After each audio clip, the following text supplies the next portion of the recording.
fly out the window. Oh, Jesus, come on. See? See? No, the lower part. Down. You were so close. Hold on. Down, No! Down. Lower. Hey! See? Just...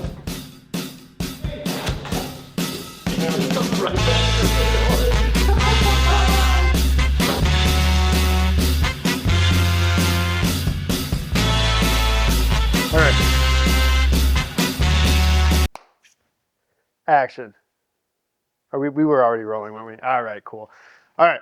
So, obviously, we haven't worked on this car in several years, so I'm still trying to figure out where we're at with things. The good news is the body seems to be pretty straight. Probably will need some patch and some cleanup at some point. It does look like I've got some interior parts, so including my lovely seat here. It's beautiful. But yeah, so body is probably a good place to start and get that cleaned up and figure out if I'm going to have to do anything repair-wise to the body. I don't know. I've never worked with a fiberglass body car, so that'll be fun to figure out. The good news is there was a frame built for this car at some point. So this was a custom tube frame that was built for the car, and all sorts of fun lines for the frame for the car.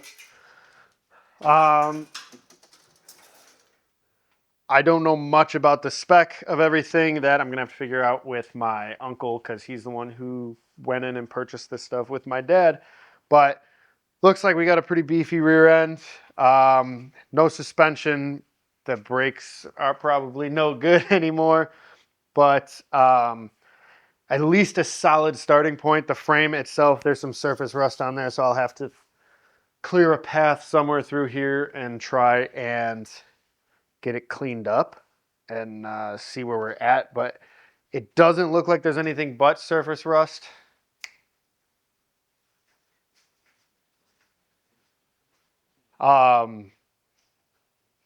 That is our lovely facility that we're working out of right now. So after seeing the car for the first time in 20 years, I'm pretty relieved. Which sounds weird because like there's a ton of work. It's a rolling shell, and it's not even rolling really because there's no wheels or anything on the frame. But it's one of those things where like you kind of make something worse in your head the longer it goes, right? Like if you get a ding on your car and then the next 3 days you're just like, oh my God, the door's caved in. It's just like it weighs on your mind. That's kind of where my head was at with this. Like I was thinking like, man, this car's in shambles. I'm going to have to be doing all sorts of body work, and I'm going to have to find the money for a frame and all this. And seeing it in person and realizing like, yeah, maybe the space to work on it needs a little bit of love. And obviously the car's in nowhere close to being drivable condition, but I think actually I'm pretty relieved with the condition that everything stayed in. Gets tripped every couple of minutes. So at least we have a place to work on it. Thank God. Anyways, the light's plugged in. If the breaker flipped, it's not gonna work. I know, but if we turn off the lights maybe and just run the outlet. Also, I have a nail through my shoe. You have a nail through your shoe? I have a nail through my shoe. If anyone can hear who's talking, that's my good buddy Christian, who's oh my God.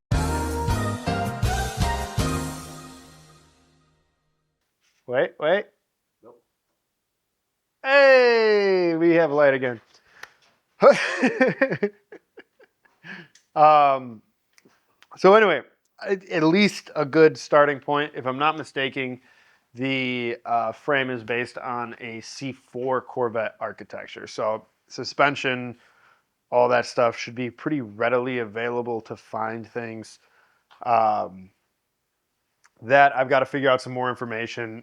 I'm not 100% sure where we left off on it, other than the fact that it was a custom built tube frame for a C2 using more modern Corvette architecture.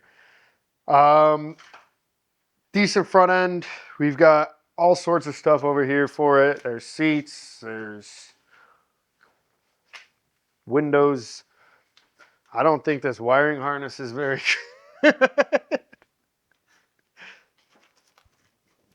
What do you think? Do you think we could we should just plug and play, right? That's car wiring.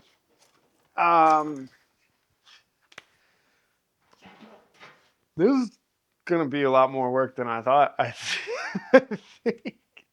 I am super overwhelmed by this process. For those, if you can't hear the interview questions that are being asked of me, my buddy Christian asked if I'm prepared or if I'm overwhelmed. I think a little bit of both. I am confident in my skills to figure things out and fix things and my mechanical inclination. The overwhelming part is first and foremost clearing enough room to be able to work on the car consistently. Obviously, there's all sorts of financial restraints and information-based restraints, like figuring out what kind of rear end is in the car and if I got to rebuild it, what I need for that, right? Those kind of things are overwhelming in their own way. I think the most overwhelming aspect is like, holy shit, where do I start? You know, like I said, there's good bones, but that's all I have. So it's it's going to be an interesting plan. So my next steps are going to be to sit down and say I have X, Y, and Z, and then I need A, B, and C, and D, E, F, G, H, I, J, K, the whole thing. So, but like I said, I'm confident that once I get into it, I don't have a problem wrenching on things, but I just need to figure out the angle of attack before that. And that's the overwhelming part because there's a lot to be done, and I'm not exactly sure where I'm starting from. Oh boy. But we do have the gauge cluster, which is cool. It looks sweet. But the body's in good shape. The body and frame are in good shape. That makes me very happy because I had no idea. I knew there was a frame that was built for the car, but I was not sure what kind of shape it was in, anything like that. Hi. That's Trent. But coming over here is probably going to be very difficult to do without breaking glass. Whew. The car is, like I said, the body's pretty straight. There doesn't seem to be a lot of bullshit, I guess, with the actual structure of the body. I don't see any cracks. Might be a little bit easier. Obviously, that windshield's going to need to get replaced. All that stuff is rotted out. But I've got a hood, which is nice. I don't know.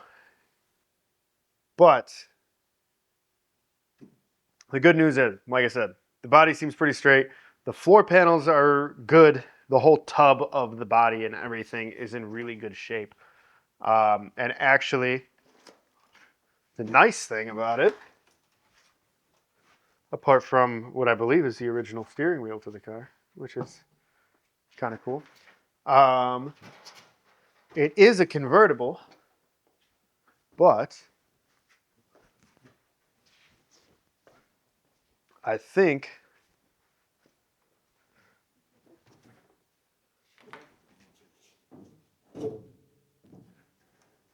the convertible top still works. So we might need an engine, but the springs for the convertible are still good, I think. Yeah, so So the biggest challenge on my mind is going to be, I guess, finding a way to finish the car in a way that I feel like honors my dad without,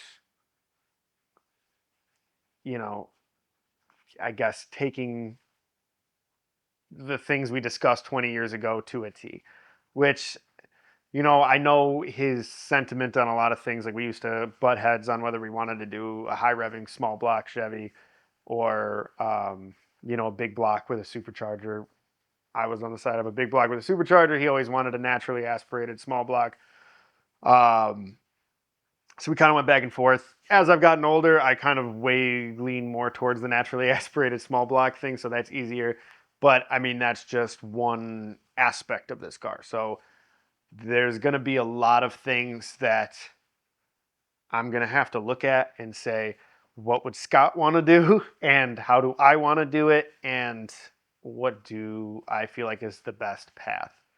Um, to me, it's important that I don't cut any corners. So, it would be not super easy, but it would be relatively easy to bolt shit together, go buy a junkyard LS, get it running, throw it in there, and like roll around in a rat rod type car and just be like, yeah, I built the Corvette, right? But,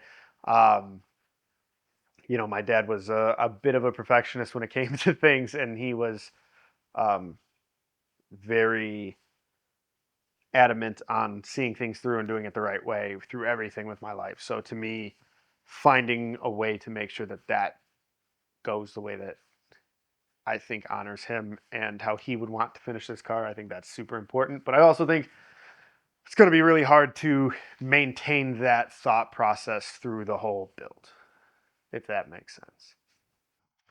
I can't imagine this is any good after. Oh, yep, there's hydraulic fluid on my hands. So, yeah, so we need suspension. Uh, so, first and foremost, got to find some room to work on the car because I think first step is going to be getting that frame out of here, getting the rear end and everything out of that frame, and making sure I can clean up the frame and make sure that it's just surface rust and we don't have any sort of um, damage to the frame, and that can be used. And then probably, I'm assuming I'll have to rebuild that rear end. We'll just have to wait and see until I can get that out. Until then, gotta clear out the garage, I guess. I didn't think that me building a car was gonna start with me cleaning a garage, but I guess I probably should have figured that out. Um, yeah, so I'm gonna get do it. Hopefully, by the next time you see this garage, it will be significantly different looking, and we'll have a little bit more room to work with on the outside here. And hopefully I can get in and examine the floor and the dash and all the stuff that's in the car a little bit more in depth and make sure that we actually have as solid of a starting point as it appears we do. Overall, I'm pretty excited about this from the standpoint of I was worried it was going to be way worse after sitting in here for so long. Because I mean, this has probably been, Tron, what do you think? 20 years? Back here? Yeah.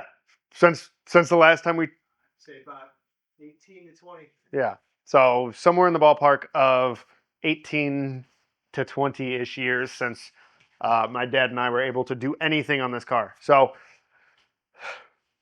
it is in surprisingly good shape. Other than that, I guess I gotta start cleaning a garage.